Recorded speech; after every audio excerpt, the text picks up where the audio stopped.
Welcome to this edition of Canola TV, featuring the latest information on producing and marketing winter canola in the Southern Plains. Canola TV, a service of PCOM, Producers Cooperative Oil Mill. Hi everybody, welcome back to another edition of Canola TV. Join us today, Heath Sanders with PCOM. Heath, I know you've been working with a lot of producers around the state, trying to help them through the process of planting our 2013 crop. That's right, Ron. This year, like every year, seemed like in Oklahoma, we've been faced with a lot of challenges. And one is we went with extremely hot temperatures with no rain to getting a little bit of erratic rainfall here and there to a cool down with some more moisture. But we obviously know that there needs to be a lot more moisture out across the state.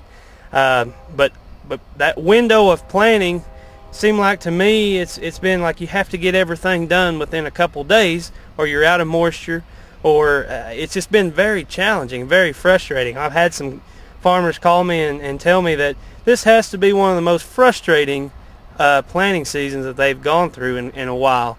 But that's the card we've been dealt with, and we've been trying to manage the best we can. I've been trying to get to as many guys as I possibly can, and it's just we've got a lot more canola farmers, more canola acres being planted, and it's been difficult to get to everybody. Now as you mentioned, a lot more acres, a lot more interest this year. We were talking, what, 250, 300,000 acres potentially. Are we going to get close to that, you think? I sure think we are, Ron. With the way that the acres that have gone in, I think we're going to be pushing 300,000 this year. It's just we've got a lot more new growers out here.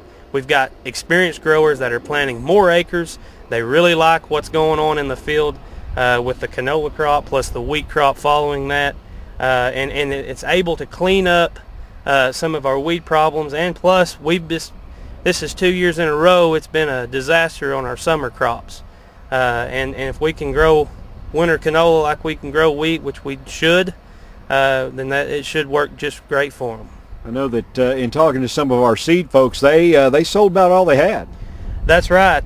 Most of the guys ran out actually pretty early this year. I know a few industry guys said that they were going to be running short, and they are. We've got some guys that are looking at replanting some fields that are trying to scrounge up some seed to go out there and replant some of their areas and spots that they may have to spot sow.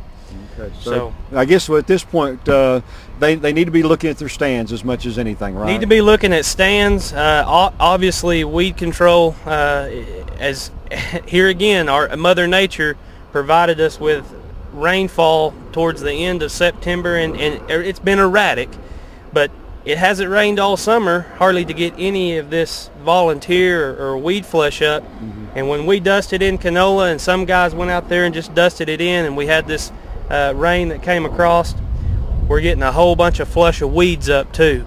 So make sure that we're staying on top of our weed control, and if we need to make that Roundup application, we need to do it before the competition takes care of, starts hurting the canola. Obviously, the earlier you get to those weeds, it's always better. That's correct. That's correct, Ron. I like to see 4 to 6 weeks after it's planted and come up. We may be in some instances this year where we may have to spray a little earlier than normal, and then we may have to make another application late in the fall. But we just got to be able to take care of what we have available, what's out there now, in order to get some size on this canola. Good. Heath, appreciate your time today. Heath Sanders joined us today from PCOM. I'm Ron Hayes on Canola TV. Canola TV, a service of PCOM and produced by OklahomaFarmReport.com.